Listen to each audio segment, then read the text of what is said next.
En un principio, en el amanecer de la historia, no había arquitectura, solo abundaban animales y vegetación.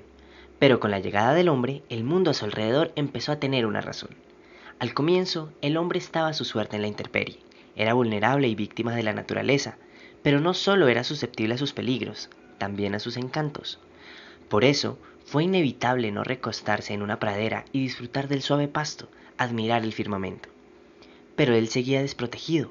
Cuando hacía sol o llovía no tenía más opción que buscar un refugio, en lo que probablemente fue la primera influencia arquitectónica del ser humano, la caverna. Aunque protegido de las tempestades del exterior, la caverna tenía un ambiente malsano, que terminó expulsando al hombre de su interior.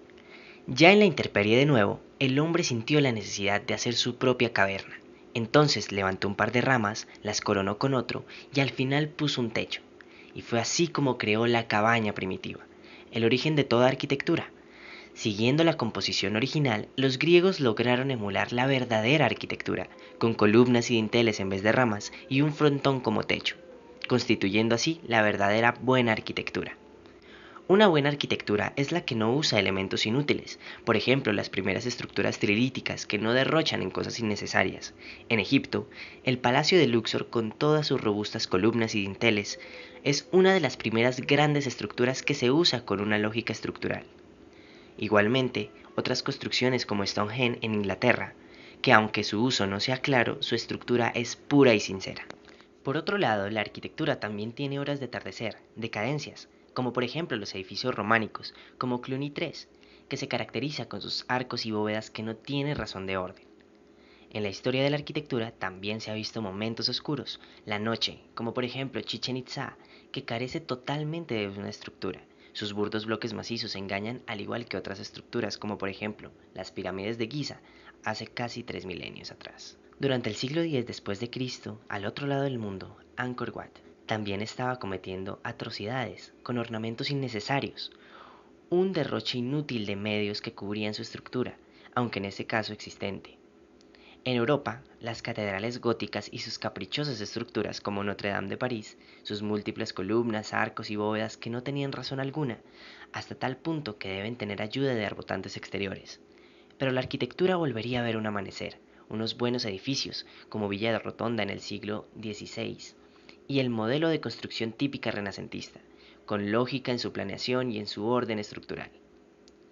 Tiempo después, la arquitectura vería venir la noche de nuevo, con el Taj Mahal en India, que tiene muchos elementos innecesarios y caprichosos. Pero fue durante el periodo barroco, en el que los edificios empezaron a perder sentido de nuevo.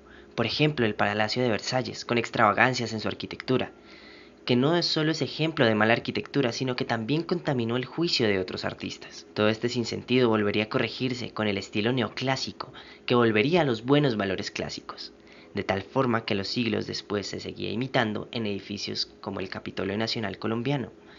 Lamentablemente, el estilo neoclásico también se vería corrompido, con edificios como la Catedral de San Pablo en Londres. Allí pareciera que hay un buen lenguaje compositivo, pero en realidad es poco honesta con los espectadores y esconde casi todos sus artilugios estructurales. Por otro lado, la Torre Eiffel, que aunque estructuralmente honesta, su forma y función carecen de razón y lógica real. A principios del siglo XX, todo volvería a recobrar sentido. Arquitectos como Adolf Loos, que despreciaban el ornamento e intentaron hallar formas puras. Con el modernismo, llegará el amanecer de la arquitectura de nuevo. Con el sistema dominó de Le Corbusier, todo tenía razón, edificios puros y sinceros con el espectador, que tenían un uso y un propósito lógico. Lo mismo haría Mies van der Rohe. En la era contemporánea es difícil encontrar un estilo claro, pues desde Niemeyer, en donde se encuentran de nuevo formas caprichosas, aunque sinceras, otros en cambio tendrían estructuras y elementos carentes de sentido. Por ejemplo, Calatrava, que usa figuras por completo caprichosas, que no representan sus funciones estructurales, o Aravena, que siempre intenta encontrar una razón clara a sus edificios. Es así como a lo largo de la historia la arquitectura se ha visto en la noche y en el día. Ha tenido momentos de grandeza lógica y de total arbitrariedad.